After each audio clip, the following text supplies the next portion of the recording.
Great, welcome everyone. My name is Mario Siciliano, Vice President External for Bow Valley College, and very happy to see so many people here today. I just have a couple of safety and housekeeping messages for you. In the event of an emergency on campus, we have a two-stage alarm system. Please listen to the instruction, and if the building needs to be evacuated, please find the nearest exit and refrain from using elevators, plus 15 or plus 30 walkways. Right now we're in North Campus, and the designated emergency meeting place is the first floor of the South Campus. Lastly, washrooms are located out the door and towards your left past the elevators.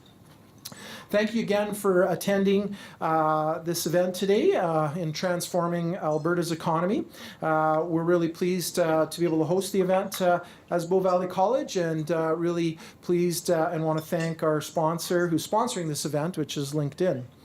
I'd like to start the event by acknowledging that Bow Valley College is located in the traditional territories of the Knitsiabi, the Blackfoot, and the people of Treaty 7 region in southern Alberta, which includes the Siksika, Piikani, Kainai, Tsuut'ina, Îyârhe Nakoda. We are situated on the land where the Bow River meets the Elbow River, as we know, and the traditional Blackfoot name for this place is Mohkinstsis, which we now call the City of Calgary.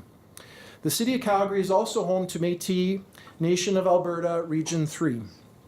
I'd like to acknowledge some special guests in the room, if you don't mind just standing waving as I call you out, who are helping us out today. We have Dan Rizzoli, Assistant Deputy Minister for the Government of Alberta Advanced Education. We have Megan Pelton, Director of Strategic Stakeholder Relations with the Government of Alberta Economic Development and Trade. We have Laura Jo Gunter, President and CEO of Bow Valley College. Jake Hirsch-Allen, Economic Graph and Learning Solutions for Higher Education Lead for LinkedIn Canada. Court Ellingson, VP Research and Strategy from Calgary Economic Development. Jeff Griffiths, co-founder of Griffiths Shepherd Consulting Group in Calgary and a Senior Fellow at Canada West Foundation. Dr. Mishak Mwaba, VP Academic of Bow Valley College. Dr. Sheila LeBlanc, Director of Continuing Education with the University of Calgary. And joining us a little later today is Evan Hu, Adjunct Professor, Mount Royal University from the Bissett School of Business. A special thank you again to LinkedIn, who's sponsoring our event today and provided our wonderful lunch and our door prize. Jake, thank you very, very much for that. Our agenda today is going to include a presentation from LinkedIn, 2 panel discussions, and finally a round table to wrap up the afternoon. We will wrap up at 3 p.m. and in case you were wondering, yes, you can have the rest of the day off. But only so you can get some rest and come back to work early on Monday and implement all the great ideas I'm sure we'll hear about today. I'd like to now call on Laura Jo Gunter, President and CEO of Bow Valley College, to say a few words.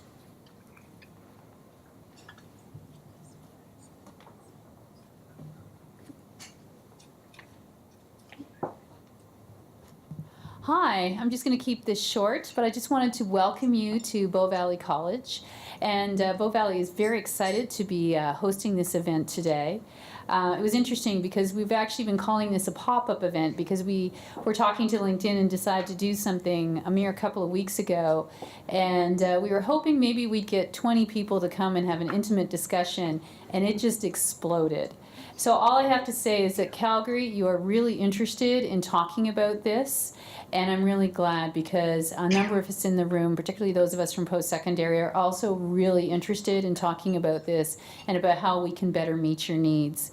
And of course, the other part that was really intriguing too is all the different information that we need in order to meet your needs. And that's why we're so excited that LinkedIn offered to sponsor this event, because it is also the data that we need to be able to create programming or courses or training around those skills so that we know how to best serve our industry's needs.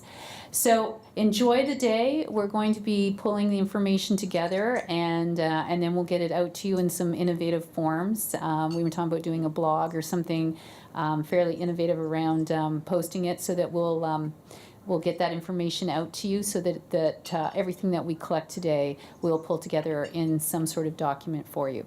So without further ado, I'm going to turn it back to Mario because I know you're actually all here to see the panel and to see Jake. So enjoy the afternoon. Thank you.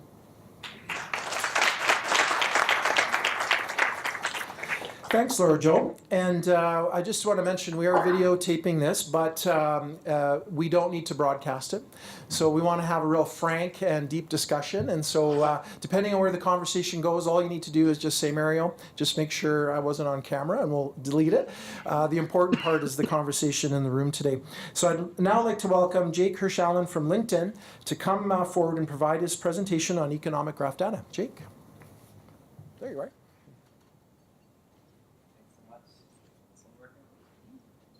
One, whichever you prefer. Yeah, we good? Awesome. I don't tend to project, so if you can't hear me, please tell me. But it sounds like you can hear me now. I'm super excited to be here. I'm going to grab that mouse, so I guess I got to be sort of near here. But I'm excited for a bunch of different reasons, and some of them you've probably heard from many folks across Alberta and Calgary over the past few years.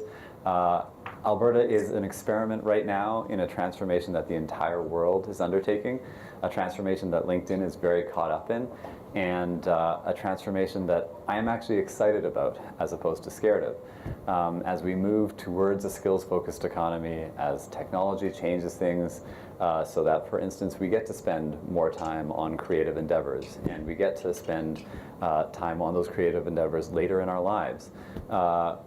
We're going to have a society that needs to adapt. And personally, completely separate from my role at LinkedIn, I think this is one of the cities that is going to change in the most interesting and dramatic ways, and perhaps the soonest as part of that process.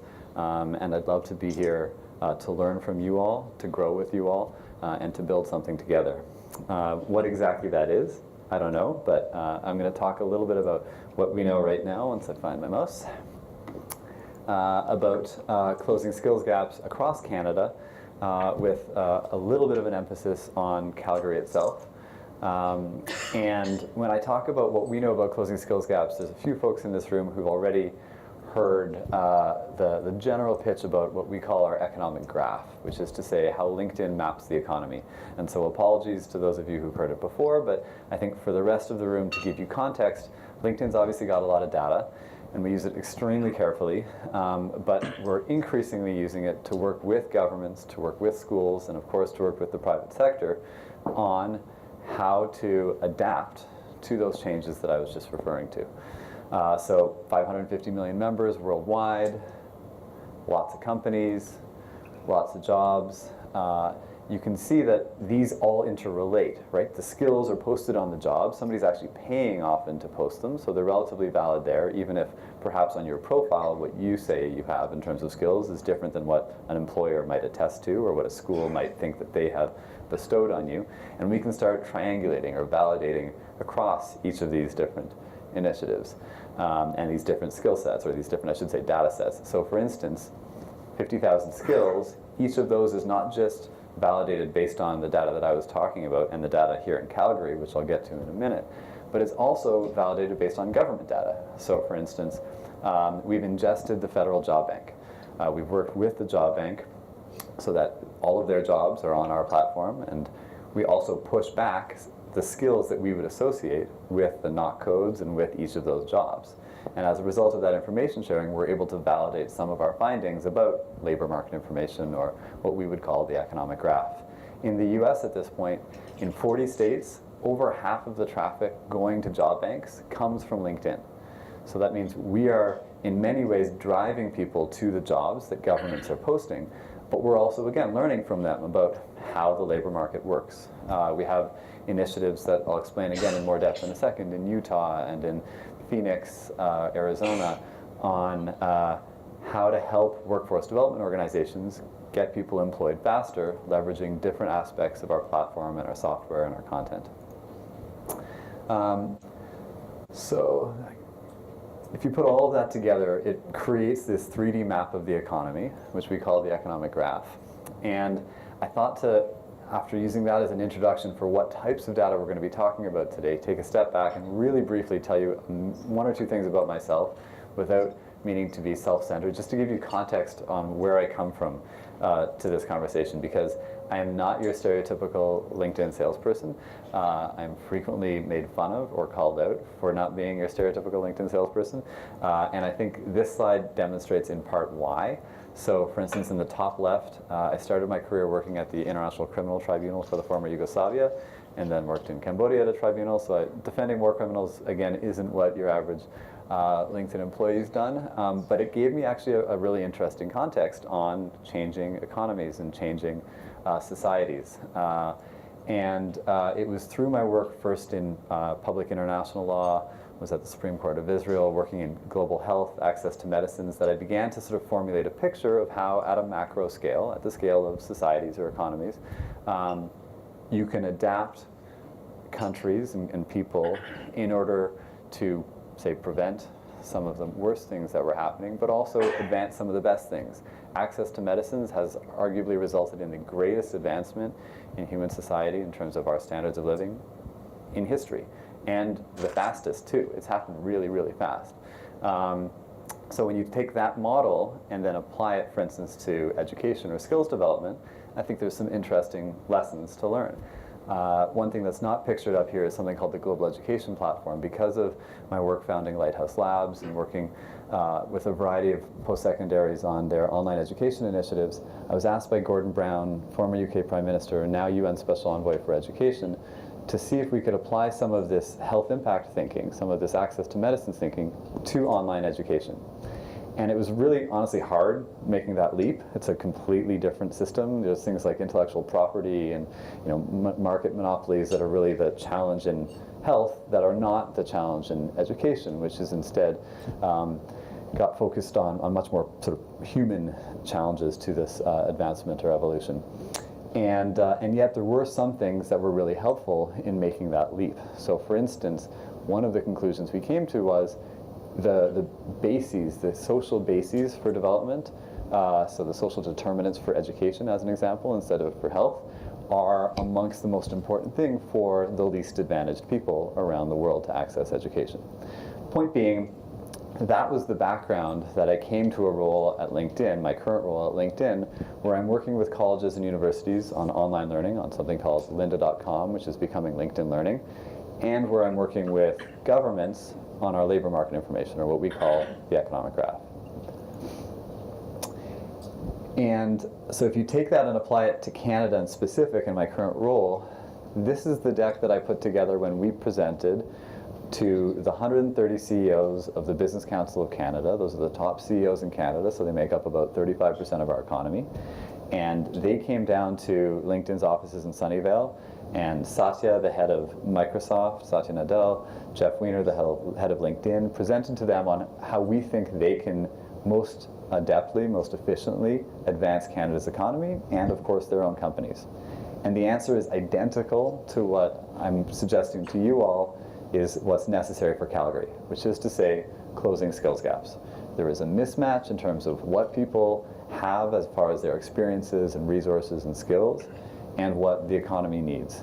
And while no one has that magic ball to figure out where it's going, we can work together to at least figure out in 6 months, in a year, in 2 years, what's going to be in demand and how we can adapt more quickly to satisfy that demand, because Alberta all of a sudden, Calgary all of a sudden could be right at the front of the pack worldwide if it can adapt faster than competing cities and competing provinces or states. One of the interesting things about this slide is there's actually more people on LinkedIn in Canada than in almost any other place per capita. So we have a higher penetration in Canada than anywhere. 2 years ago it was the Netherlands that beat us out, but we're up there. And that means we have a pretty accurate picture of the economy based on a lot of the things that I was saying before.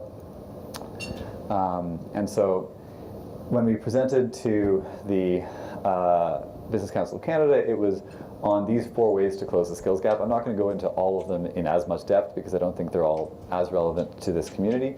But this is probably the most relevant slide, which is to say, we looked in our first ever economic graph study with the city in Toronto at why there was more open jobs and more unemployed people than anywhere else in the country.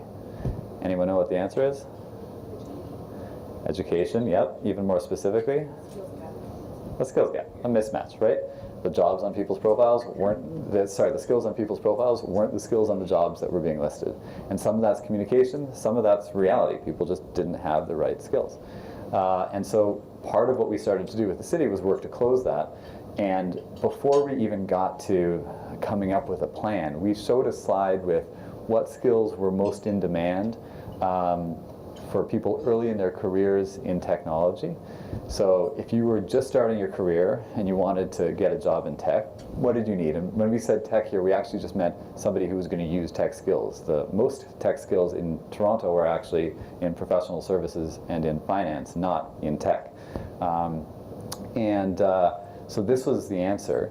And what I find really interesting about this slide is not only does it show sort of the level of detail that we have data on in terms of skills, so we can go further. We show which version of which software that people use to wireframe they put on their profile. Once 3 people add it to their profile, we add it to our database, and then we start ranking it based on hundreds of criteria. But even more interesting than that, if you look under user interface design, very few people are using Adobe Fireworks these days. This is 3-year-old data that's now obsolete. So the pace of change is fast. And figuring out how to adapt that quickly is, I think, again, one of our greatest challenges. So this is what I'm honestly the most proud of in terms of the work that I've done as of yet. I was pretty frustrated when I started this job with the background that I just described, learning that I was supposed to be selling LinkedIn Learning to small schools for 10 times the price that I would sell it to large schools. And maybe this is for the part that doesn't go on recording. And the reason was we charge by scale. Most of the big tech companies charge by scale. You buy a lot of licenses, you get a lower price. And the problem was, it was the community colleges and the polytechnics that were doing an amazing job of skills development and the continuing ed programs. But it wasn't sort of, the large research universities who were using our software very much. And flip that around, it was the large research universities who could afford us and therefore were purchasing us because they had the resources, but could actually learn lessons from some of those polytechnics or smaller colleges on the skills development process, right? Across Canada now, there are more people going from a university to a college than vice versa, which is a pretty stunning reversal. And so to figure out how to do that together, I ended up working with the province. And that's in part why I'm excited that there's a number of folks from the province of Alberta here, because in Ontario what we did is the province ended up purchasing the licenses on behalf of all of the colleges and universities. So as the article says, over 1 million licenses for every faculty, staff, and student in Ontario so that they could begin collaborating on skills development, on closing skills gaps. I think that is a baby step towards what we could do in Alberta. I think it shouldn't have just been higher ed. It should have also, as you can see in the bottom right here, included Employment Ontario. And honestly, the Deputy Premier was most excited about the Employment Ontario piece, but it's also the most complicated piece. It's actually a lot easier getting the 44 colleges and universities to work together than it is getting the 400 organizations that deliver workforce development services across Ontario. So that was, again, my sort of most proud one on this. This is an interesting stat on trade that I'm not going to dwell on, but we worked with the Cascadia Corridor, connecting BC to the state of Washington. And if you look on LinkedIn, the distance between Vancouver and Seattle, which you can almost see from one to the other, is 1,900 kilometers apart based on LinkedIn connections. So Seattle is more connected to New York. Toronto is more connected to Vancouver than Seattle and Vancouver are. Are you able to accommodate Canadian-based sources to meet FOIA regulation? Accommodate Canadian-based sources? Source data. Like Google can't guarantee Canadian source data, but Hitachi and Microsoft can. I don't know the answer to that question, but we can circle back on it after, and I can try to find it out. Okay. So the point simply being, if the state of the state of Washington and the province of Vancouver are pouring capital into this corridor, and people in that corridor aren't actually talking to each other or connecting with each other on LinkedIn, there's a problem. And so using this data to try to accommodate for those challenges, we did a similar study in Ontario where we saw that there are more connections between Ontario and Iran in construction or the Netherlands in agriculture than there is trade. That's an opportunity for us to do more trade. Was important. So Now, again, apologies to some of the folks from the educational institutions in the room who might not have seen this, although it is very public. This data is literally just pulled from the LinkedIn page for each of these educational institutions for the next, I think, 3 slides. But these are some of the student outcomes you can see from each of the institutions in real time, right? Somebody changes their LinkedIn profile, it changes what's happening on this page. And I'm not going to speak to sort of the details of each of them, but you can see how this might be helpful for understanding where your students are going, again, in relative real time. Most large educational institutions have CRMs. They are usually as imperfect as this is. So like comparing StatsCan data to our economic graph data, this is a positive complement to what the school itself is using, what the educational institution is using. And so we have it for University of Calgary as well. Looks quite different, obviously. We have it for SAIT. And the point in each of these cases is to leverage this public data, and then I'm also going to show some of our more private data in order to figure out both where your students are currently going, what their outcomes are, so to speak, what skills they have, and what skills are in demand, and then try to align them. So this is from, as you can probably see from the picture, from one of our sort of sales decks, but I thought the stats were actually really important. They reinforce what I was saying earlier about the fact that the average shelf life for a skill, under 5 years. The vast majority of jobs that our kids are going to have don't exist. The mismatch between what managers are hiring for and what students think they have, pretty substantial. And I speak on sort of the changing nature of work or the future of learning all the time. I think there's a lot of exaggerated claims and sort of fear-mongering about the disaster that's coming as a result of tech. One of the most interesting things I heard recently is there's going to be much greater implications for the boomers living longer and participating in the workforce longer and maybe not being able to adapt to technology change as much than there is from tech change or from automation and AI in the next 5 to 10 years. So maybe we should be thinking a bit about that population as well, as I'm sure many of you are. But the point simply being, taking into consideration these stats is key. And so my goal is to figure out with you how to build a community here in Alberta that is able to change, to adapt their skills to the changing workforce more efficiently than anywhere else in the world. And I know I live in Toronto. Honestly, this ain't happening in Ontario anytime soon. Both from government chaos to the fact that our province is doing well enough that there's a fair bit of complacency. I can't fill a room like this in Toronto. I couldn't if my life depended on it. Whereas it's remarkable how, whether it's in Calgary or in Edmonton, people come out and people are keen to change. So if we can figure out together how to do that, I think this is literally the single place in the world where the most change will happen the fastest. This is sort of a little bit more detail on the pitch for the whole province, but I think I'm running out of time, so I'll probably leave it at that. And I'll be on one of the panels, so I look forward to answering questions after that panel. Thanks so much for having me.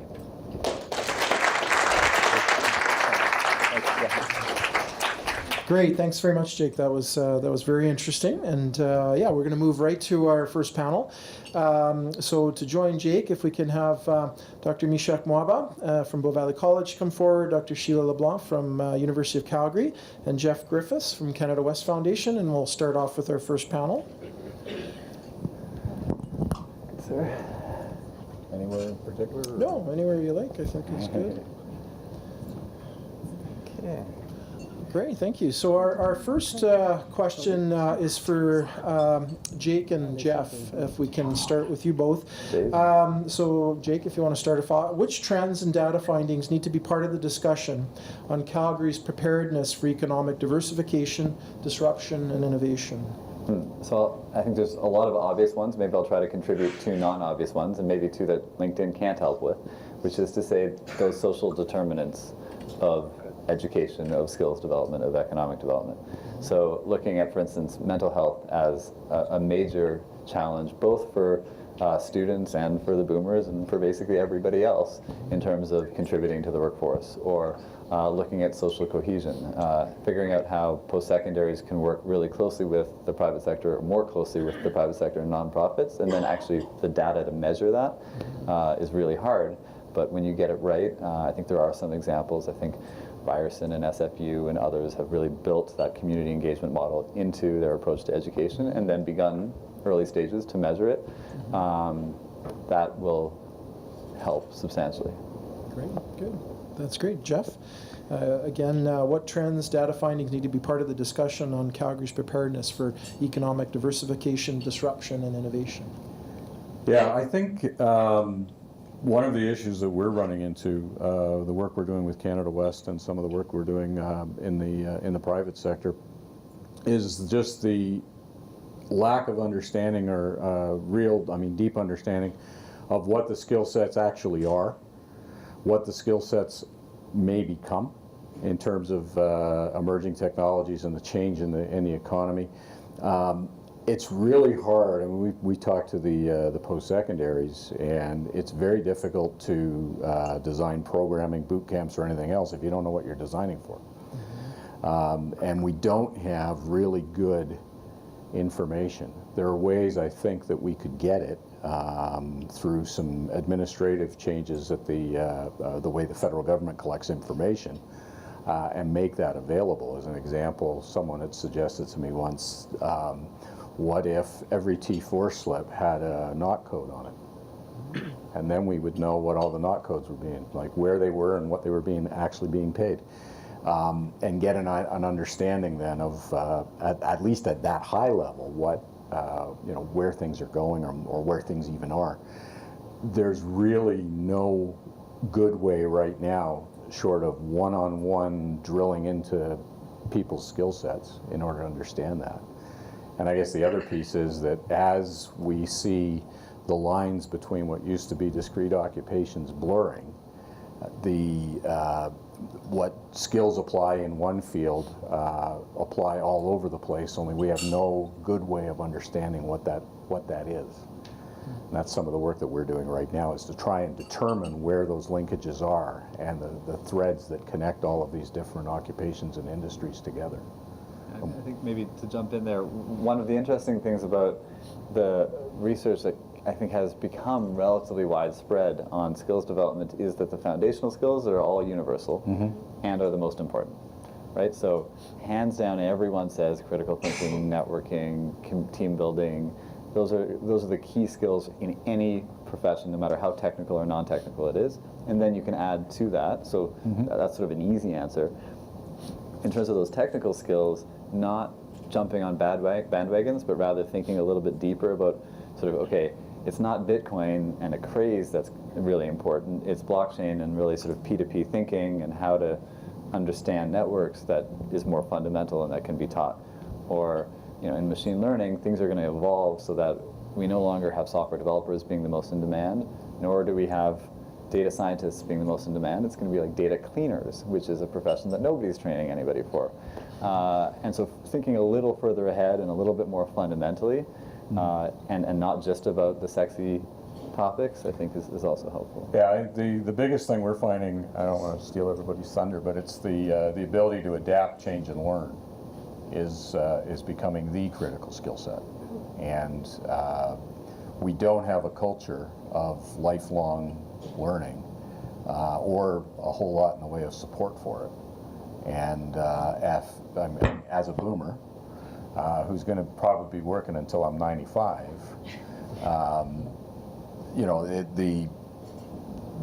the need to continually adapt and continually change and have support for that for all these people who are going to be in transition because of technology and everything else, that's huge. And we don't have a way to address it or even know what addressing it looks like. So I'll hand off to... Yeah, and I build off exactly what you said. It's the culture of lifelong learning. You mentioned, Jake, the concept of base skills, and that everyone agrees that we need to have critical thinking and we need to have those common skills. But I would actually add to that common skill set, which is exactly the need to have a mindset around lifelong learning and the recognition that that baseline will take you a long ways, but the half-life of the skills that you're going to be learning around technology or other particular workplace skills have to continuously be updated. And that's a significant gap. And we don't have a mechanism in place to support that and encourage it within the workforce that's existing, within the working population. We address it very systematically with youth and first degree attainers, graduate degree attainers, but we don't necessarily think of it in terms of the learning needs on an ongoing basis, not just baby boomers. You know, after 25, 26. Yeah, and me too. Xers here too. Great, sorry. Yeah, Mishak, would you like to comment on that? Yeah, sure. I think I want to start with Jake's presentation, where there's that disconnect between what the students think the skills they have are going to contribute to the company and what the employers are expecting. So there's really that gap, and we have to find a way of addressing it. The second thing is, as things have evolved, I think we've been very slow to change, so we are still very insular, very siloed. What we did many years ago is still the same way we do the training. And yet in industry, the expectation is that there's going to be that crossover between professions. In post-secondary, we still teach very defined, insulated professions. So we have to find a way of addressing that. Talking about trends, the other thing we need to think about is what have the cities and communities who are succeeding, what have they done? Because another gap is, which is almost like a chicken and egg situation. Do we train people and then industries are going to come? Or do we wait for industry to come before we train people? The last one I want to point out is there's a lot of learning that's happening, but we don't have a way of recognizing that learning.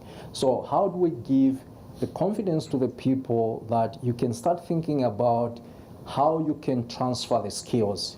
Because just now we've got a challenge. If I've been working in the oil industry and I don't have that job, I don't think about what other skills I can take to another company. So we have to think about that.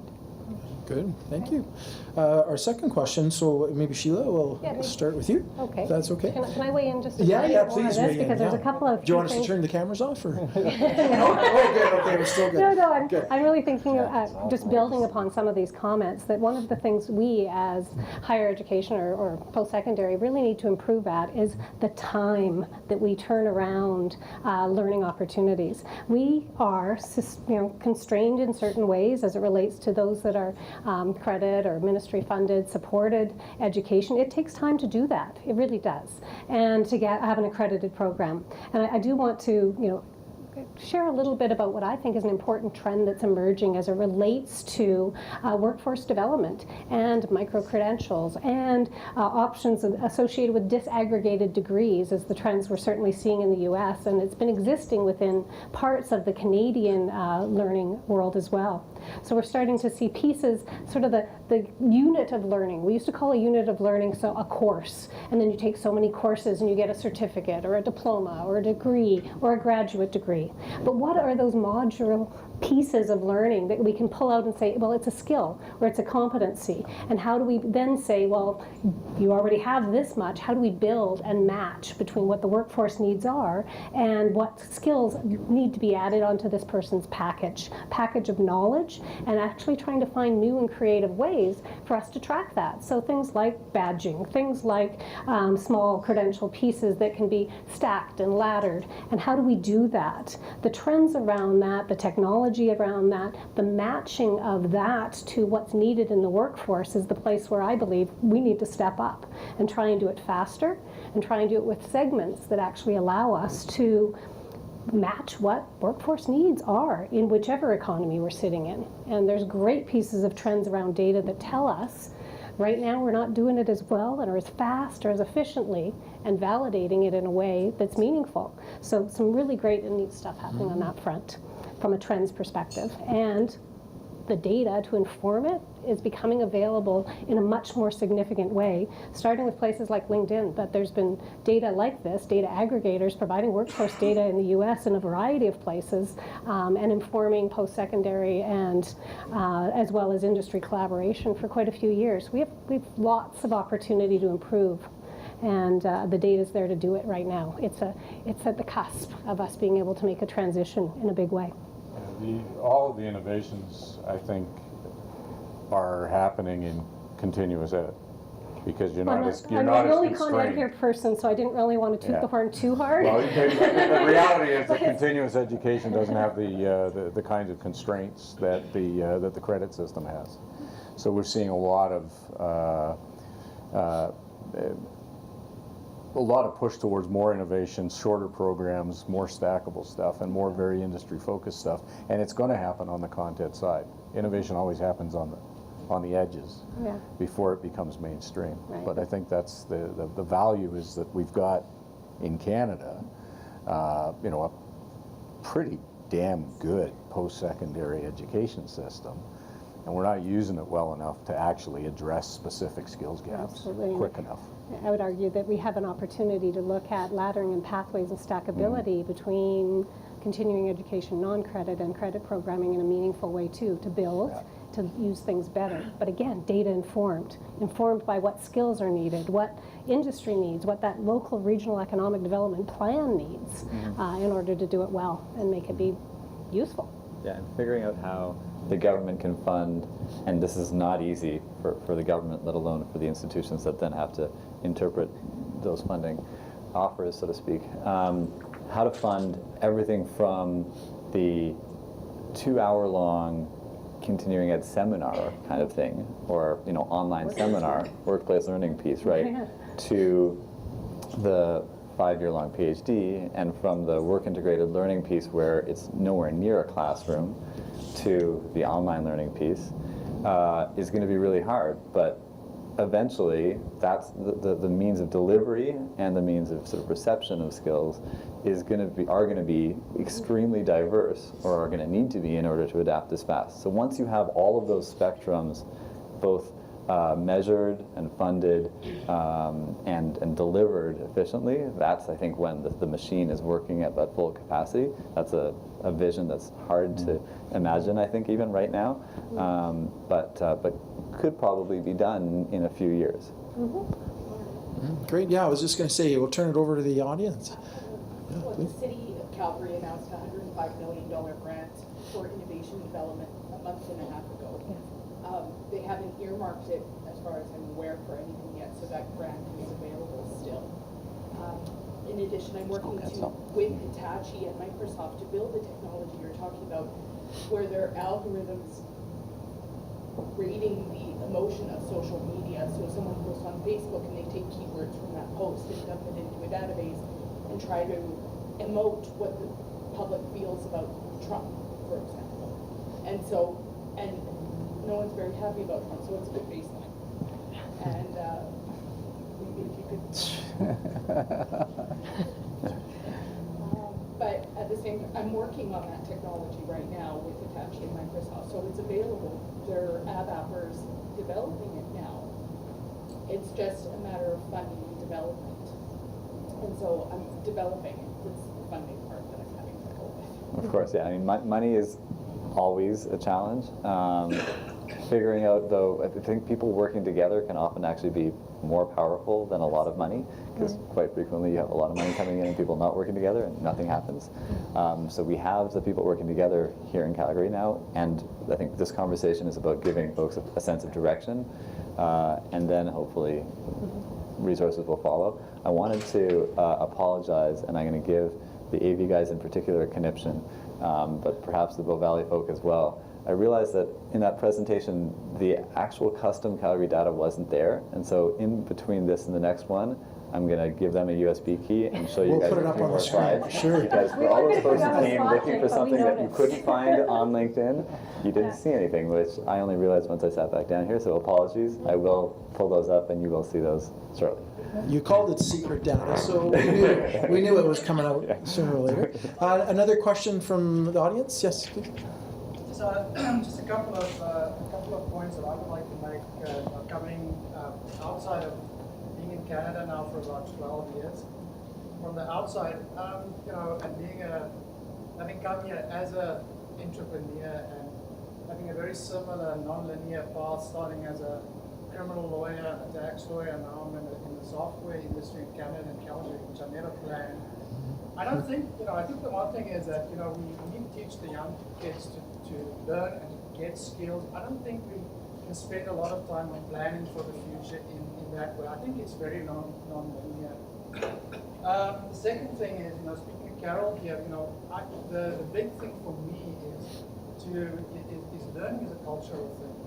And we need to start teaching our young kids the love for continual education. We're driving it in our professions, in engineering and medicine and law, but we're not doing that in the skills, and we're not teaching that. I mean, I'm sitting with a grade 5-year-old that, I can't get him to read books anymore. I can't get him away from my iPad, and I've got a Haskell School of Business 19-year-old who's, realizing he's got to keep up with the rest of them. So to me, it's a cultural thing, and that's one of my biggest concerns when it comes to government and for here.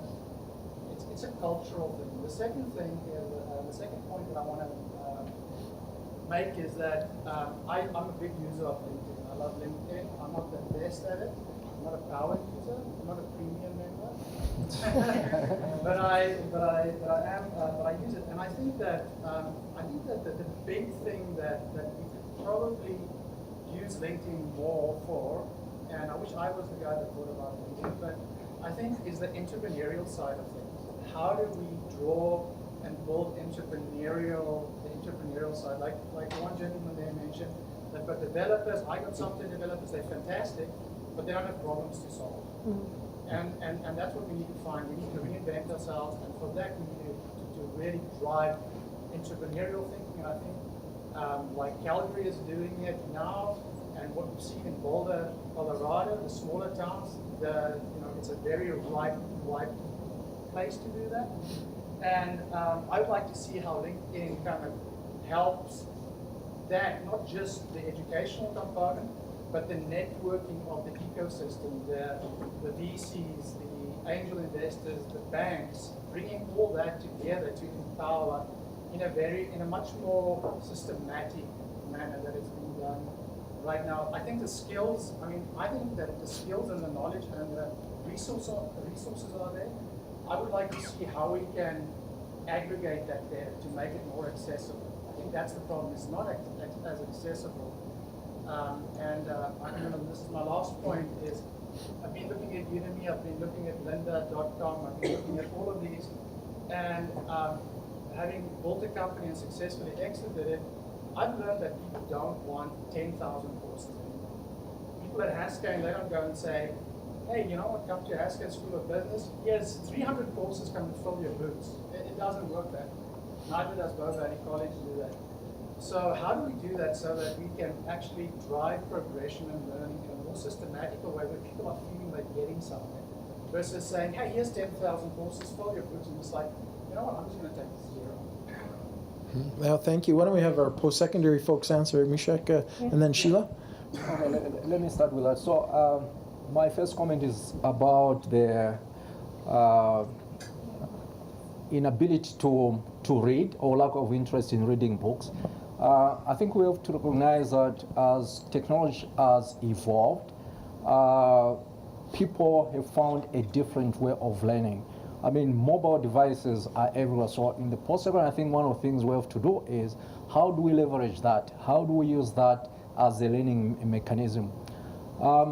Regarding the number of courses and the length, one of the things we need to do is to work with industry and really find out exactly what are the competencies that are required and how do we, in a very nimble way, develop and offer short programs that focus on those skills. How do we, as post-secondary, actually look at what have you done elsewhere and how do we assess and validate that you have gained the knowledge and you can use it, and we can credential you, we can give you a micro-credential. For that to be successful, we need employers to say they'll acknowledge that, they'll accept that. But we also need post-secondary institutions to work together and say, if I got this competence validated by Bow Valley College and I want to go to UFC, UFC is not going to say you're going to start from square A, because as a system, we've got a lot of wastage because we don't do that. Yeah, Sheila? I would agree. We have challenges around prior learning assessment and validation of prior learning.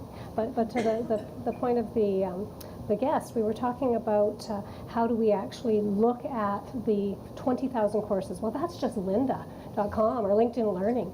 There's content providers in so many different places with so many different types of courses. We have, massively, what they call MOOCs, massively online available courses. You have tons of other places through Coursera, other components that are available. The key there, and I think it's a change in the value proposition that places like continuing education and even learning departments within organizations is starting to look at how do you curate that content? How do you actually take that information and identify the gap that you're trying to fill and say, what are the individual courses and what experiential learning can we wrap around that so we give someone that skill to walk out the door and be useful? It's that curation, combination, validation, and then getting them into the workplace. And it's not easy to do, but it's the challenge ahead of us now. And the opportunity, the data, the information, the content, all of these pieces are becoming available for us to step up and try and figure it out. I think that validation component is because how do you validate what is true and not true? Mm-hmm. Well, what credible organizations can validate? Who gets to validate? How? What does that look like? I mean, huge questions. I Can think, I make one more point, which is, I just thought was very interesting. So I come from South Africa, and as you know, the history of South Africa has a big skills gap, right?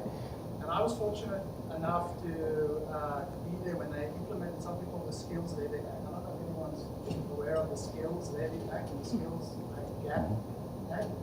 But it's just I must throw it here out there for the government, where South Africa, they said that they took 1%, they took a 1% tax on your employment, what you pay to your employees. And they said if you spend that percentage on educating your people, you get that 1% back, and if you don't, it goes into a fund, an industry fund, and then it's used for industry skills development in certain funds, like you'll have a bank SETA, you'll have a service SETA, you'll have different SETAs. I always thought that would be much better utilized in Canada. Anyway, that's just something Great. Yeah, let's a couple more. I'd like to go back to some of the new foundational basics. The three originally were reading, writing, and arithmetic, right? And we've moved beyond that, but without those, even the critical thinking skills aren't going to be there, the collaboration skills. But I want to talk about collaborating. We live in a competitive marketplace. We live in a competitive culture. We live in there's 3 lawyers in the room I know of already. We live in an adversarial culture. The courts will never get you a good answer, but they'll always get you an answer, right? And this collaboration thing, to me, is like cruelty. We know it, we see it, but we can't define it. It's situational. And I think we're making a big mistake of thinking networking and teamwork is collaborating. I think we've got a bigger problem there. And if we focus on skills, and you can't collaborate in those new models with this new technology, because the new technology isn't about content delivery anymore. We've passed way beyond that. I mean, I phone my son to say, I can't figure this out on my computer, and he says, put the keywords into YouTube and quit bothering me. And he's right, so I quit bothering him, but he had to teach me that. I think we got a real challenge in getting to collaborating, because it's the best we do in industrial models, look at complicated matters and look for expertise to solve our problems. In collaboration, we're looking at feedback loops to find mutually beneficial solutions that we design together. We don't have enough of a design mentality, and I think the biggest challenge in this is not going to be the skills gap, is the collaborating to get to that skills gap. I think the problem is us. I think it's a fantastic point. I do think collaboration is teachable. I don't think, you're right, it's easy to recognize or teach, but I do think working in teams productively and measuring how you're working in a team and how productive that is feasible. And I think that conversations like this one are the first step, but I completely agree they're closer to that networking than the collaborating piece. I thought, tying that to a few of the other points, I sort of recognized the South African accent and thought it was apropos because LinkedIn's been working with the World Bank in South Africa on entrepreneurship, on whether we can identify the characteristics of an entrepreneur from other things on their LinkedIn profile, because a lot of people don't identify themselves as an entrepreneur, and those who do often aren't the most entrepreneurial. So figuring out those characteristics and then applying them, pushing them back to a post-secondary and saying, hey, how do we work together to convey those skills? And then sort of to knit that back into what Sheila was saying, I think it's remarkable how that personalization, or the comment about we don't want 20,000 courses, we want the course that is what I need to get this skill.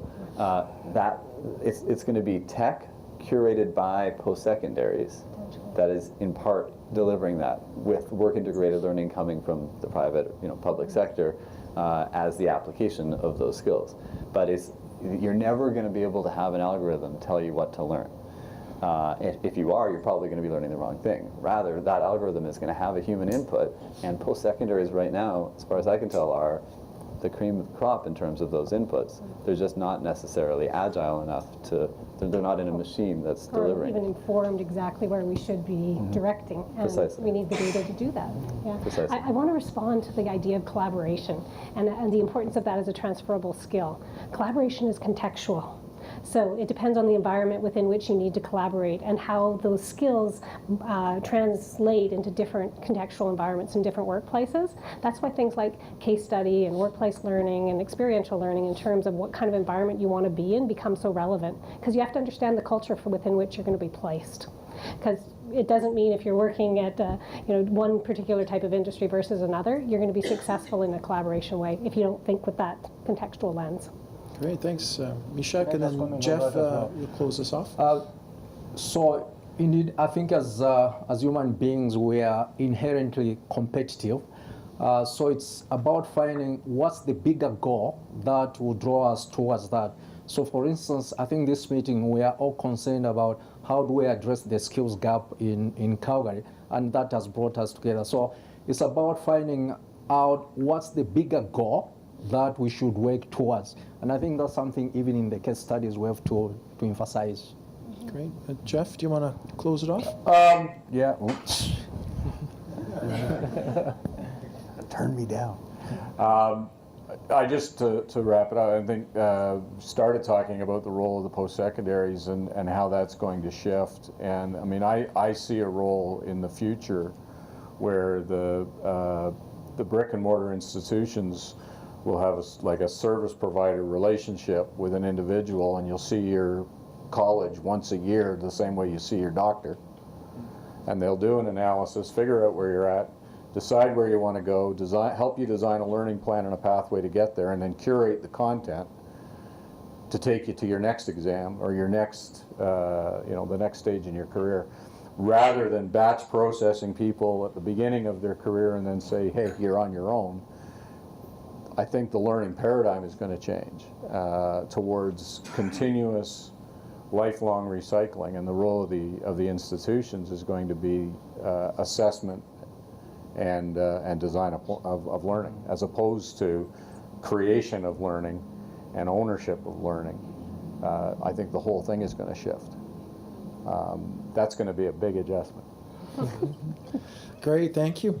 We're going to take a short few minute break. We'll come back at 1:30, and so Jake, you're going to put up that secret data, and so we'll take a 10-minute break. But if please join me in thanking our panelists. I'm back, and I apologize. I promise not to say anything after I get through these slides again until you come up to me in person afterwards.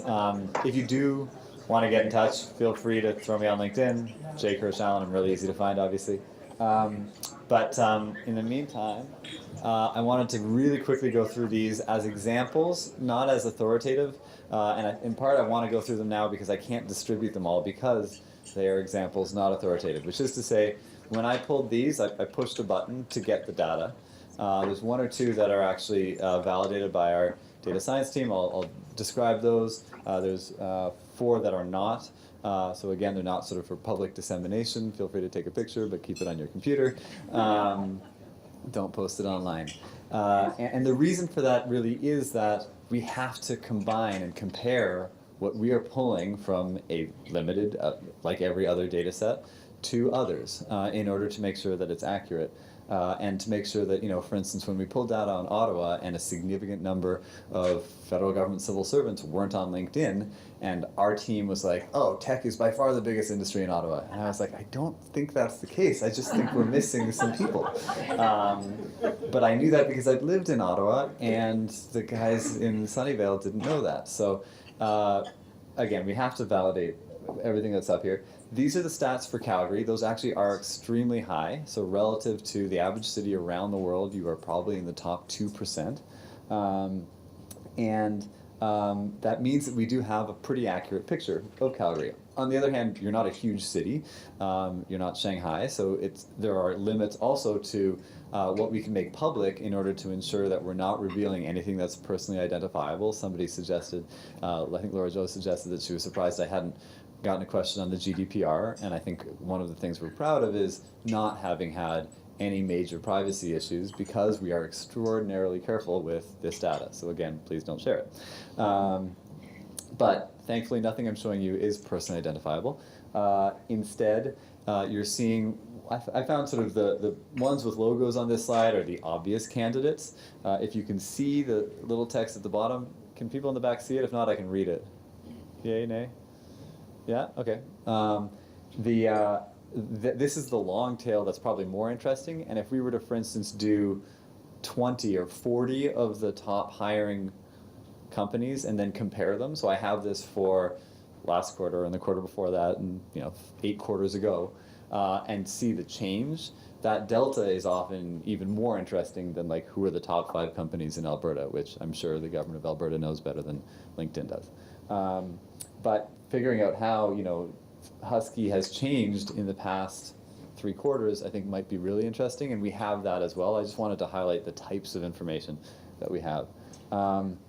Getting a little bit more granular, you can see here different skills as they're associated with different parts of the market. So for instance, I always love some of the niche skills that pop up because they're what people put on their profiles. Evidently, lots of people put tenacious work ethic on their profiles. It's almost like they were coached to put it on their profiles. Similarly, easily adaptable. This is actually unique. I've done this 20, 30 times, and I've never seen 2 of that type of like highly specific coached skill on profiles, which I think, I'm guessing anecdotally, indicates that there are actually a number of organizations helping people create their LinkedIn profiles in Calgary, more so than in most places, which is fantastic. We're obviously happy about it, but also because it means that people are being helped to find jobs in a really proactive manner. Looking at some of the more perhaps specific skills like Node.js, you actually see that you are at the front end of the curve in terms of tech. So these are the software skills that have only come about in the past 3 to 5 years, not the software skills, not PHP, which is being used a decade ago and is still used in an extremely widespread manner, but again is less cutting edge in a variety of ways. The same thing for Python. You obviously see a lot of the tech skills associated with engineering, so that's MATLAB. And right at the top of the mass market, you have exactly what the panel was saying, which is the critical thinking, communication, etc. So all in all, it's not shocking, but I think if you were a school looking at Swift, which is the language to build on iOS, on Apple operating systems for mobile devices, it's probably a smart place to go. And honestly, Lighthouse Labs has been, and other boot camps working with colleges and universities across Canada have been taking this kinds of data, whether, Sheila was mentioning other sources. I'm really open about the fact that I think LinkedIn is behind the curve as a data source in terms of getting out there on this. So MC and, we've got a wide variety of competitors who are more well-known in that respect. And they're providing schools the means by which they can adapt. I should go quickly to let the next panel go up. So this is actually the most specific data that I pulled, and it's for Calgary students as of, I think, 2 weeks ago, maybe 3 weeks ago, and it covers both the job functions that they're going into, the companies and the industries that they're going into, as well as the things that they studied and the skills that they learned as a result of or during the period that they were at the educational institutions that are listed on our platform. So we can associate student being at educational institution, their skills having changed, and then they're having left and gone to a given industry or job function or a specific company. And this is actually for one specific institution that I'll leave unnamed. But what's interesting about it is you can see in whatever period of time you want, a month, 6 months, 2 years, the change in specific functions within that institution, right? And so this is where you're getting really, really granular. Now you can work with a company and say, oh, I need you to add this or subtract that. I know that we're losing a lot of people with this skill set. So this is for functions, this is for skills, etc. And this is actually the kind of data that was announced yesterday by the mayor of Edmonton. We would be working with his city on in a very small study, but it's definitely the kind of data that I'd love to work on a much more macro level with Calgary and with Alberta as a whole on. And that's it. I'll leave it to the next panel. Apologies again for the chaos. Great, thanks, Jake. That was very interesting. So we're going to move, as Jake mentioned, to our second panel. So it's my pleasure now to ask Dan Rizzoli, Assistant Deputy Minister for Government of Alberta Advanced Education, to come forward on the panel, and Megan Pelton, Director of Strategic Stakeholder Relations with the Government of Alberta Economic Development and Trade, Court Ellingson, VP Research and Strategy for Calgary Economic Development, and Evan Hu from, he was from Mount Roy. He was an adjunct professor there, but now he calls himself a serial tech investor and entrepreneur. So welcome, Evan. There you are. So we're going to follow a similar format, if that worked okay with everyone. We have a couple questions, and then we'll open it up to the audience. So our first question is for Dan and Megan, and it's a simple one. So what's the government going to do about it? Megan, you're on the far left. Do you want to start? Sure. The government is here to help you.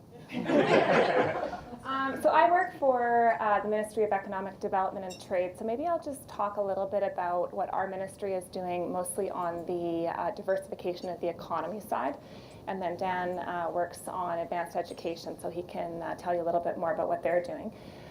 First, I would say the government gets it, that we absolutely need to be focusing on diversification of the economy. Economic Development and Trade as a ministry is new. It was created about 2 years ago, pulling in functions from what had been in other departments, so including from advanced education and also from what was intergovernmental affairs and international affairs. So the whole mandate of this ministry is about diversification of the economy and job creation. So we're doing that through, I would say, 3 different pillars. The first, on the economic development side, we provide technical support to industry that are working really closely in sectors of focus. So there are a whole number of sectors of focus you can see on the website, but energy, transportation and logistics, renewables is big, working in both the traditional sectors of our economy, but also in the sectors that we see real potential.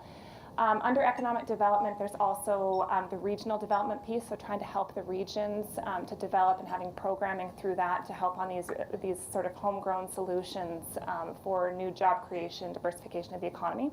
There's also the huge piece on science and innovation. So Alberta Innovates and the partnerships that our department has with the different post-secondary institutions, many of whom you probably work with. And then the third pillar of our department is on trade and investment attraction. So we recognize that we can't just be growing our businesses in Alberta. We need to be taking the businesses to the world and also to be attracting international dollars back to Alberta.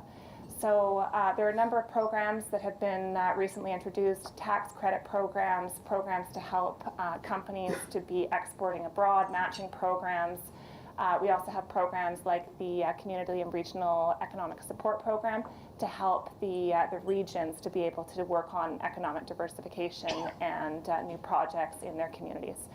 So we can maybe talk a little bit more about the details of those later, but that's what I would say is sort of the focus, is on diversifying the economy, and then also there's the huge skills piece that obviously falls in, and we work very closely with advanced education and others on that.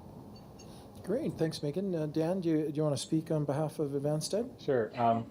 We were called together, I guess, as a ministry, largely because of a grassroots kind of discussion that I think took place here in Calgary. So government was listening, certainly with the Amazon bid and the outcomes of that. And I got pulled into a team to launch what's termed the Growth and Diversification Act. So the bill itself has not been approved yet, but I wanted to speak about one of the components of the bill. And one of the key components was about the development of technology talent. So we were asked to put together almost a plan or a strategy as advanced education, but realizing that we weren't capable of doing this work on our own. We needed our colleagues in economic development and trade with the research and innovation components and the expertise that's there and the connection to business and industry. And we also needed our colleagues in labor to work with us because they have the data and they have the information and they also have the partnerships with the federal government that could we help leverage some of that funding.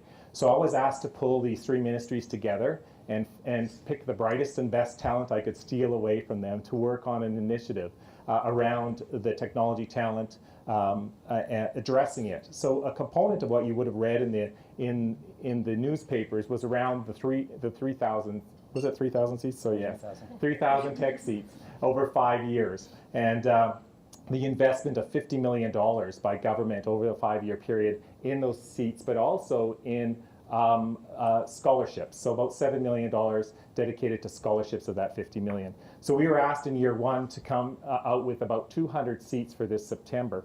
But I think what's interesting for us is that these 3,000 seats may not be, as we go, we see this as a very fluid process.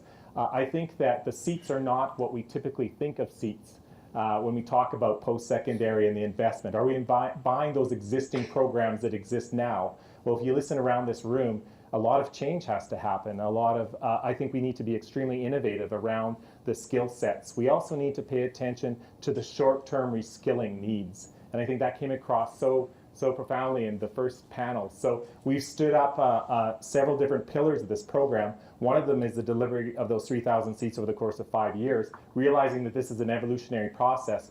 But also we stood up a short-term skill development group that's specifically looking at what can we do in partnership with business industry, economic development arms, as well as the Canadian education departments of the institutions across the province in looking at taking care of the existing workforce and looking at reskilling the existing IT workforce.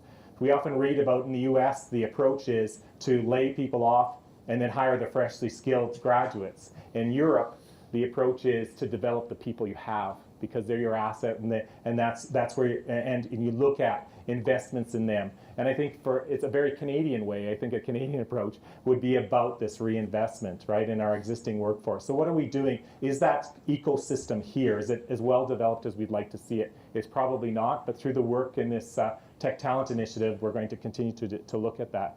Another component of this initiative is a Talent Advisory Council on Technology. So how can government better interface with business and industry and all the bright minds and the ideas that are coming from industry about how we can grow this industry, how we can help startups, how we can provide the ecosystem to scale up these brilliant ideas, how we can help entrepreneurs in this space. So we also are looking at the establishment of a Talent Advisory Council on Technology and a means, I guess, for government to be informed and to develop almost an investment strategy going forward around how we can best invest in the technology talent for the future that can drive and diversify the economy and create jobs, right, inevitably. Great, thanks. Court, as Calgary Economic Development, sort of an agent of government in its own right with the City of Calgary. Do you want to talk about what you're doing? Sure.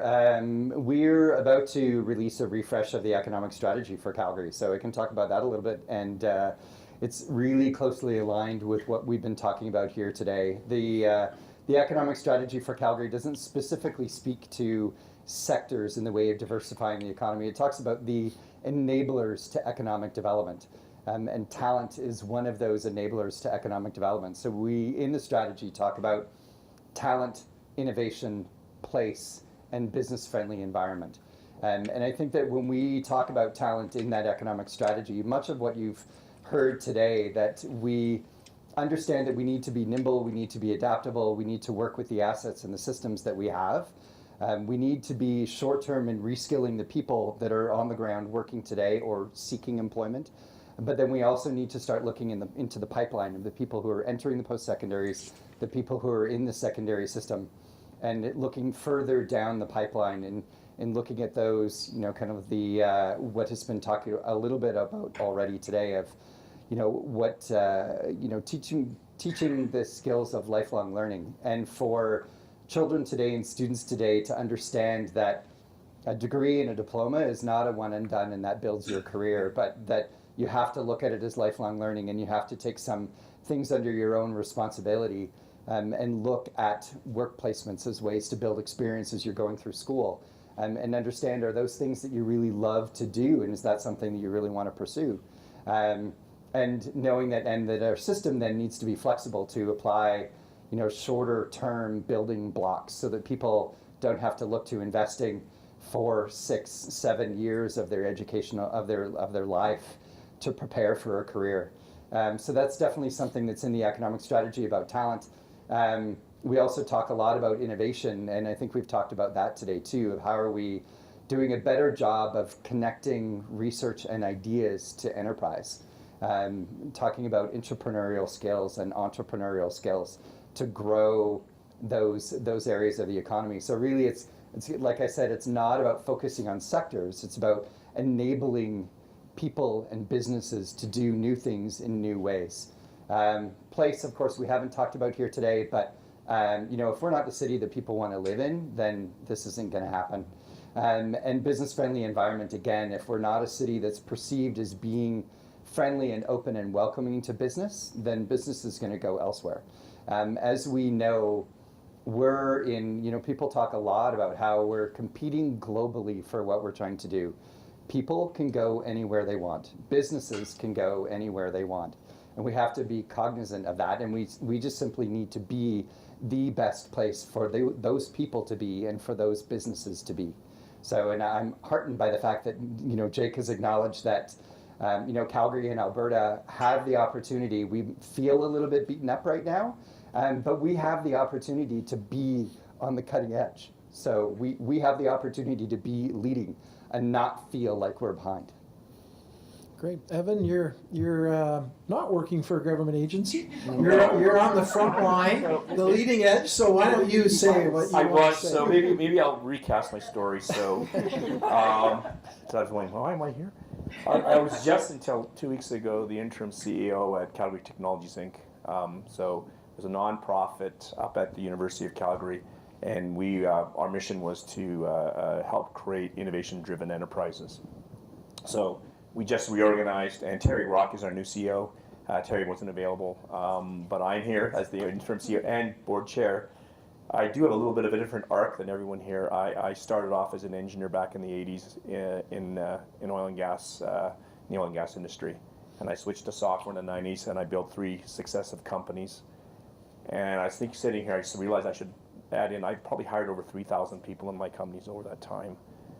So I was on that side, and then I switched to being an entrepreneurial investor into startups. And I did a weird left turn at Albuquerque and was at Mount Royal teaching in the business school for 5 years, 1 course a semester. A lot of respect for the education business. It looks simple until you start doing it.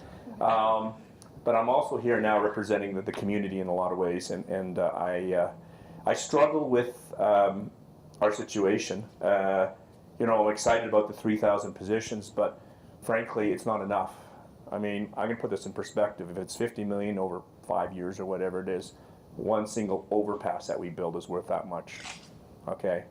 So think about our priorities. And we are so far behind the major jurisdictions in this country. So if you want to put it into perspective, Vancouver, Kitchener-Waterloo, Toronto, Montreal, perhaps Ottawa are vibrant, innovation-oriented, have more innovation-oriented sectors that are ecosystems that are thriving. Each one of them for sure. The first 3, Vancouver, Kitchener-Waterloo, Toronto, probably have over 1,000 startups running around. Okay, we maybe at best have 200 or 300, depending on how you measure. I mean, LinkedIn gentleman here was quite interesting because, of course, the data is only as good as self-reporting, right? But let's put it in perspective. Kitchener-Waterloo, I use this example a lot because it draws attention to it, probably has a population in the sort of greater area, let's say include Cambridge, 400,000. They definitely have over 1,000 startups active there.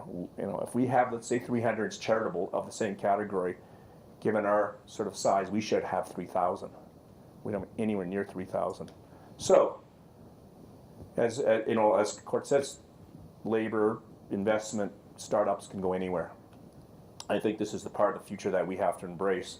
And I think, I don't believe the whole city can pivot or should pivot away from oil and gas, but we need to open up the sector and be serious about it.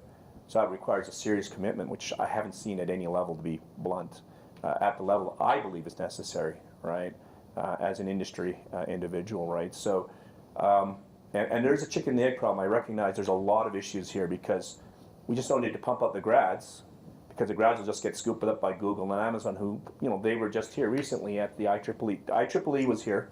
They just had a conference, and you know, worldwide conference, and the booths that were all here weren't here from other companies to show off their products. They were recruiting booths. So they knew engineers from all over the world were going to be at this conference, and they were recruiting. And that's the way the global market works. And if we create the supply, and if we don't have receptor capacity in terms of, you know, jobs that have meaning for these grads, they're just going to evaporate out of here, right? So we have to create that receptor capacity, and we have to have a healthy ecosystem, therefore. And how do we do that? Well, I think, you know, this might be heresy in a libertarian type of tech world, but I think government does have a role to play, and it can in terms of tax policy, you know, and I mean that's very debatable, but you know, encouraging businesses to hire young tech grads. So I'm going to put that out there too, because the hardest place to break into is being inexperienced in the tech sector, because everyone wants that 2 to 3, 5-year veteran. I see it all the time. I get these crazy requests from large corporations in this town, and every time there's a new technology, they put the the job posting out there, wanted 5 years experience. I said, the technology's been only around for 2 years, right? But they always do that, right? So I'm sure there's some company in Calgary, a big corporation wanted React developers, 5 years of React experience, and I went, ugh. However, right, I mean, we have that mentality here, and it's probably because of you know, large oil and gas producers. When they boom, they need the people right now, and they don't want to train. They got investable projects to go, and they need to go right now. So that's what they do. And then when they shut it down, they lay them all off. Right? And we go through this cycle, and there's no continuous flow of development of people. So we got to find a way to encourage them to do that, and encourage, I think, product development companies to locate here. So I believe that we actually have a wonderful place actually to do business. You know, we can get whole debates if our taxes low enough. I went, that's a race to the bottom. I think our taxes are okay, right? I don't know any CEOs that locate on the first, you know, primary factor of taxes, okay? Nobody does it. It's talent, right? Mm-hmm. It's talent, right? And then it's all the other things, and we don't have that right now. So. Great, good. Why don't we throw it out to the audience? Any questions for Penno? I got a question for one of the government officials. What we heard today is there's an opportunity certainly for employers and post-secondary education institutions to collaborate more on competencies and skills that are needed. I think there's a role both sides can play. I also think there's a role for government to play. And I know a number of years ago, when Dave Hancock was the education minister, he had what he called the Inspiring Education Strategy, which was a huge focus on competency-based prospering for education in the Canada school system. Is there anything happening with post-secondary to support the post-secondary education system now, as far as a focus on encouraging or working with post-secondary education on the development of competencies, or encouraging the focus on it at least? And if not, why not? Because it's great to see a focus on tech. I think that's a great start. Obviously, a ways to go based on what you just said, but for those organizations, those people that aren't necessarily tech focused, there's a lot of other employers in the province. Certainly competency focused education would go along with helping. So if I speak on the community, at the community level and not at the Alberta level, although we certainly, you know, have opportunities to partner and have partnered in the past and will continue to do so. There are a few things going on in Calgary right now where people are talking about competencies. The community rainforest has worked with Calgary Economic Development to roll out a program called Evolve U, which is still kind of a pilot program in working with industry and understanding what are the skills and competencies that they need. But aside from that, Calgary Economic Development is also working with a national organization called ICTC to kind of do an assessment of competencies, but I mean a little bit focused and leaning towards tech, but looking at what are the competencies that are needed and what are the skills that are out there in the community, and trying to do a bit of a matching process. And I think what's interesting is the opportunity at the community level for collaboration, because we know that Bow Valley College is working with LinkedIn, we know that Mount Royal University is working with Jobical. So we've got different things happening in the community. We certainly, and all of them are looking at skills and competencies. We're not looking at, traditionally we would have been looking at, occupational knock codes, and we're not really using those anymore because we know that they're not appropriate, right? So we're finding other ways to kind of define what are the skills that are available, what are the skills that are needed, and finding ways to match them. Yeah, I am familiar with a bit about what Calgary Economic Development is doing, which I think is great. Doing some great work there. Sorry, we can hear back here. Yeah, if you don't mind, maybe just stand up and My just raise question your is voice. more around what is Alberta post-secondary education doing, the Alberta government doing, because of course you guys support our post-secondary education institutions, and they play a key role in working with employers to focus on competencies for the future. So is there anything happening in your industry around competency development, similar to what Dave Hancock tried to do with Inspiring Education years ago in the primary school system?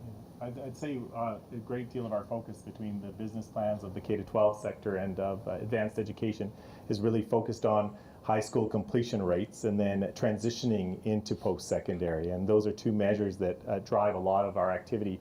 And what we've been looking at and focusing in on learner pathways to a large extent, and recognizing that students choose different paths in their K-12 experience. And are those paths, allowing for and providing them with the types of post-secondary skills they need to achieve or enter into the workforce or achieve the kind of career end that they're looking at. So right now in communities, there's a great deal of partnership that's going on really within the communities between the school jurisdictions, and a good example of that is Olds College, right? And what's happening in that community just around even the development of the high school and the college itself being co-located, and a number of different dual credit programs being launched that allow for that, for basically high school students to earn credit towards their post-secondary while they're actually attending the K-12. There's no doubt So, lots of great collaboration in the communities. right. But really, I think there's a role for the Alberta government to play as far as building a collaboration together, because so we're all focused on the same thing in the future. And I mean, what you are, we have co-sponsored with the post-secondary system workshops around the Bologna process that took place in Europe, where basically across the European Union they were looking at sort of a common core set of competencies that would exist across the baccalaureate programs. We've had discussions of that nature, but it's a complex beast. I mean, the conversation we've had here around what's the best way to develop critical thinking skills. Well, it's contextual.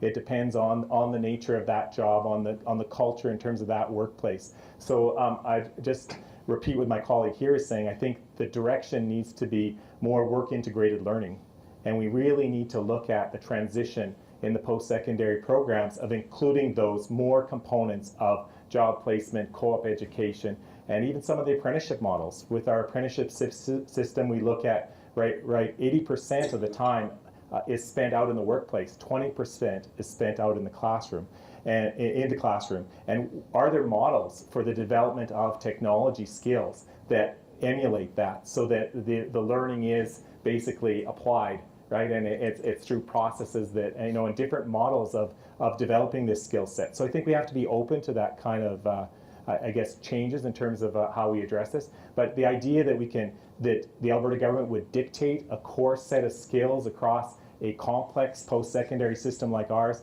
I just don't think it doesn't make sense. It may make sense for the colleges to get together and talk about it from their perspective, the technical institutes from a different lens, and our baccalaureate degree programs from one, and then our masters and PhDs in a very different space. And if we're talking about sort of a next generation graduate education or master's or PhD, what does that look like, and what does reform of graduate education look like in our context, right? So I think it's hard to just bundle that all together when we're talking about such a dynamic system, right? So. Great, thanks, You're Dan. Let's, yes, one there, and then we'll try to hit a few. Please, go ahead.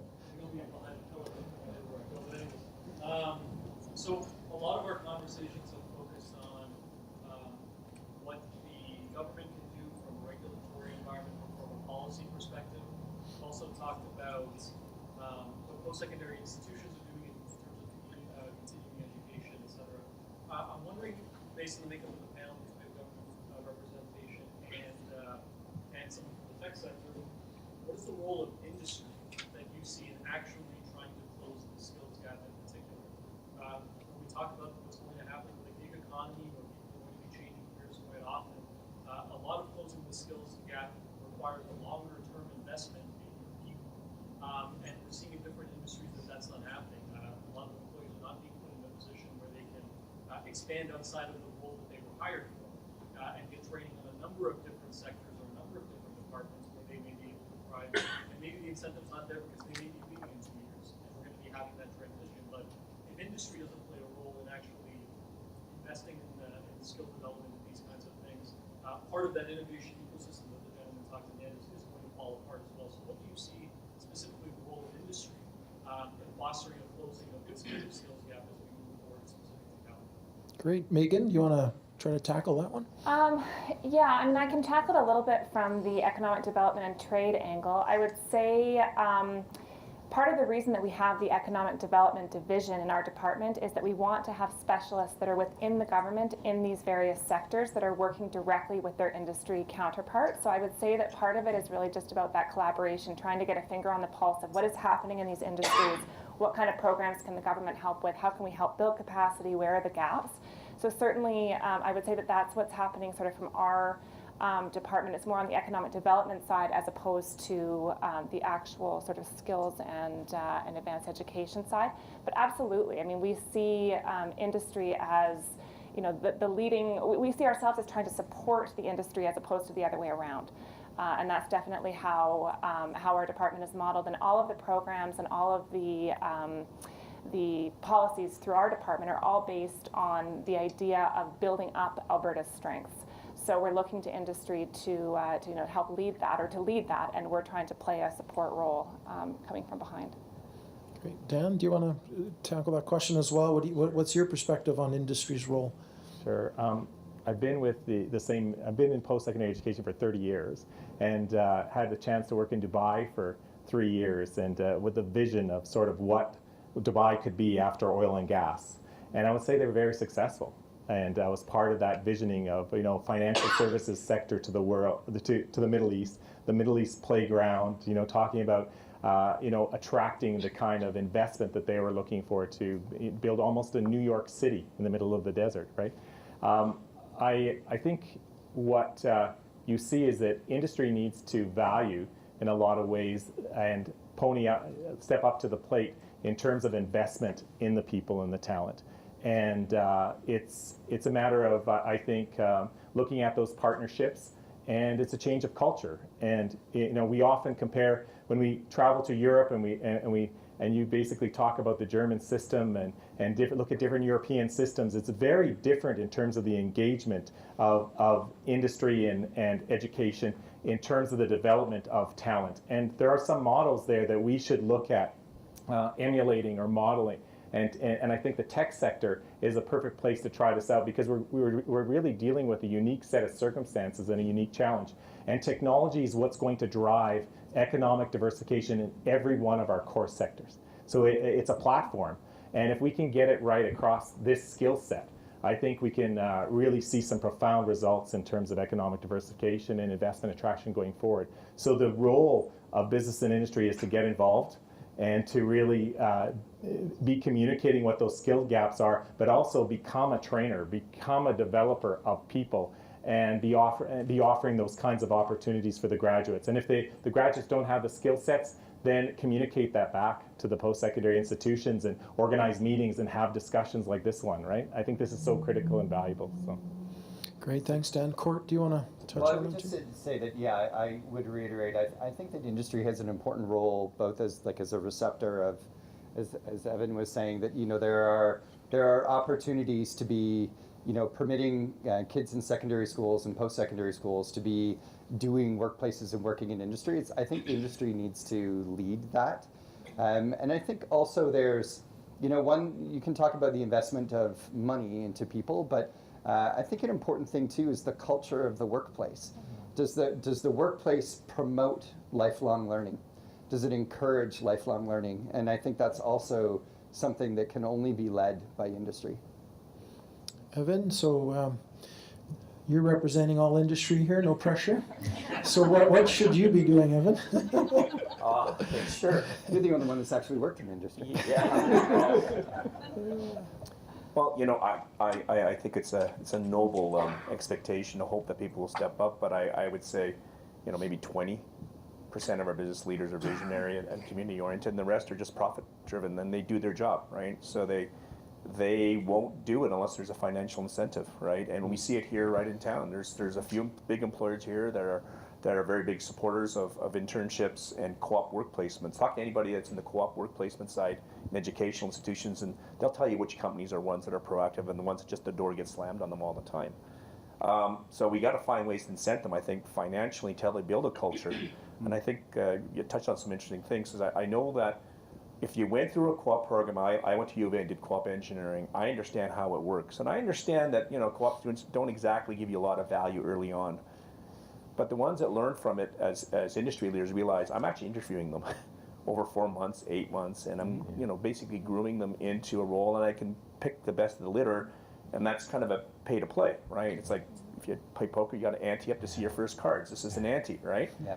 Most business leaders do not understand this model in this province, I would have to say. So we got to find a way to educate them and or incent them to do that, because I do believe. I'm a big fan of the German system. I did a lot of work with German software back in the 90s. You know, Germany has its own issues because they, anyways, we'll get into that. Education is not one of them, right? And the apprenticeship model, I don't like it when they stream them at age 15, right? That's not a good thing. But on the flip side, they do have a way to bring you up, and they imbue you with a culture of excellence and lifelong learning in Germany, right? So we could go a long way, because I definitely represent the belief that tech drives all industries in the future, right?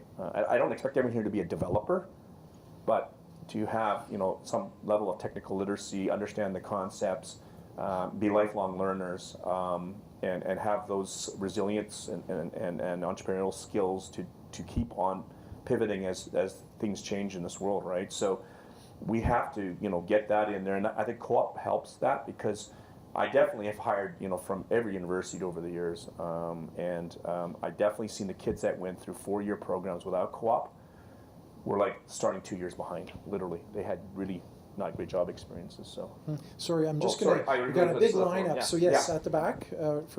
Yes, thanks. We got time for a couple more comments or questions. I'm Claudia Olgar from the Calgary Community Enhancement Program. Just want to present 3 pillars of hope.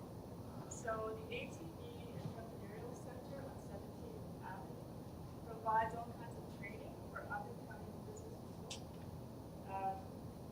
And you've got support. ATV as a bank is linked to the provincial government, and they're very concerned about development today. So it's an excellent place to go hang out, work as a self-employed person. They have lunch and learn lectures and some night programming as well. There's momentum up by the Franklin train station is trying to get into diversification and encouraging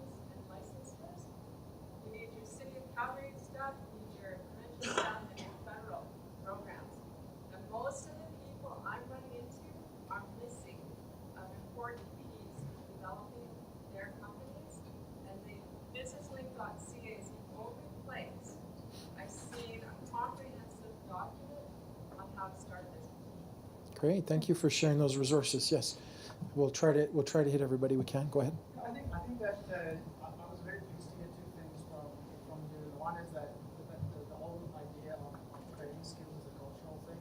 The second thing is that you said that government wants to be an enabler versus trying to wag the dog. And then Evan, you saying that there's a role to play for government. I want to know, there's a lot of us ex-entrepreneurs, call it that have a really long-term vision for our home here. Like Port, you said, we want to live here. We want to live here. So there's a lot of us, and I might not say things that are well received, but we sit there. Sometimes we sit in the mountain there, and somebody from Croatia and somebody from East India. We say, we should tell our people back home about this place. We don't want them to come and. We love Alberta. This is my home. How do we get past the biggest barrier? You go read about entrepreneurship and creating skills and creating the economic diversity.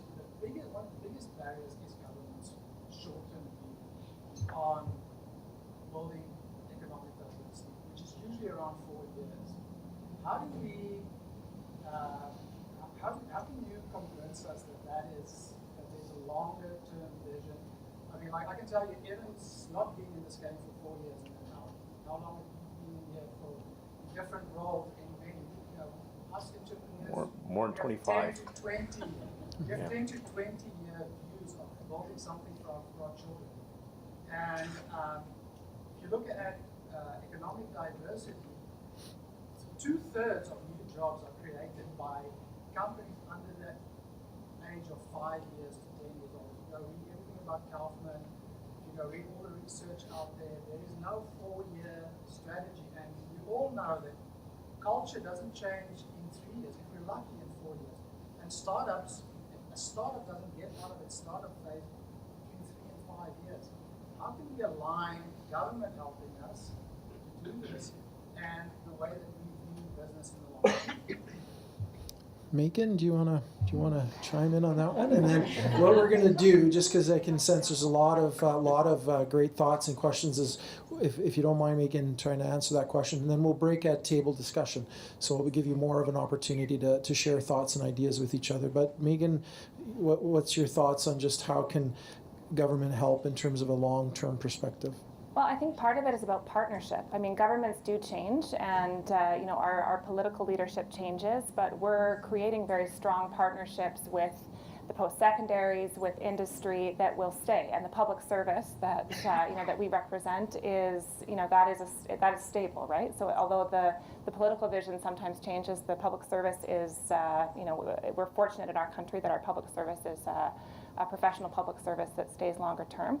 So I would say that creating those partnerships and working with partners to create these longer term visions, I think that that's absolutely part of the commitment. And I would say that the work that we're doing right now with economic development and trade, it goes, these are long term visions that we're working toward. I don't know if you have something to add from your side. I think from a lot of the work that's gone on around sector strategies and the development of sector strategies, I think that that work has been going on for, as these sectors change, for probably the last 15, 16 years. Like, Alberta has made incredible headway in diversification. And when we look at the makeup of our economy, we are continually moving. You see the growth that's occurred in in the province. I mean, those of you who've lived in Calgary, I mean, coming in from Edmonton, I mean, we were in shock over the course of 4 or 5 years. You never saw so many houses being built, right, in two cities as the growth of Edmonton and Calgary. Those two ring roads would have been just going through farmers' fields, right, not so many years back. And that's not the case at all. So there's been incredible, right, economic activity occurring in this province, but we are highly dependent on our natural resources. And I mean, the story of Finland, like Finland talked about the fact that in Finland, everyone was going to continue to be involved in the forestry industry until there were no trees. And they said then it was basically they innovated because necessity is the mother of all invention. The platform was basically no longer there. Many experts that we gather around the world and we talk about the diversification challenge in Alberta, they tell us the same thing. As long as you have all these natural resources, Alberta won't innovate because you need the necessity, you need the burning platform. So in some ways we're feeling a bit of pain, but it's minor pain. We are still a very, very affluent province, right? So, but this is a great environment, and I like the comments that are being made about our affiliation with Place, and I think that's a critical point. And those folks who are invested in Alberta, this is their home. They have a connection to this land base, and it sounds very Indigenous, right? But I think back to my great-grandfather owned the tie camp to build the railroad to Fort McMurray, and that was his job. So when in my family, we talk intergenerationally about being farmers and being stewards of this land base. So I think the same way. I think that people will live here for years and years to come, and we have to make it that sticky place where the newcomers come and they have all kinds of job opportunities. But it's a call to action, and it's bigger than government. It's what can government do to be a facilitator to encourage that call to action. And so everyone has a role to play, but we need to be talking about this more. And the public service is extremely interested in supporting that work long term, right? So. Great, thanks, Tim. Can I just one thing, I won't Sure. take more than 10 seconds. Okay. So I think it's important for the community to realize that we don't sit back and wait for the government of Alberta to determine our future. This is our community and our future, and we need to send to the government a collective, consistent message of what our future is. That will help them in responding and seeing that long-term view. Good, thank you. So what we're going to do now, because I know there's lots of energy, I know, I'm so sorry.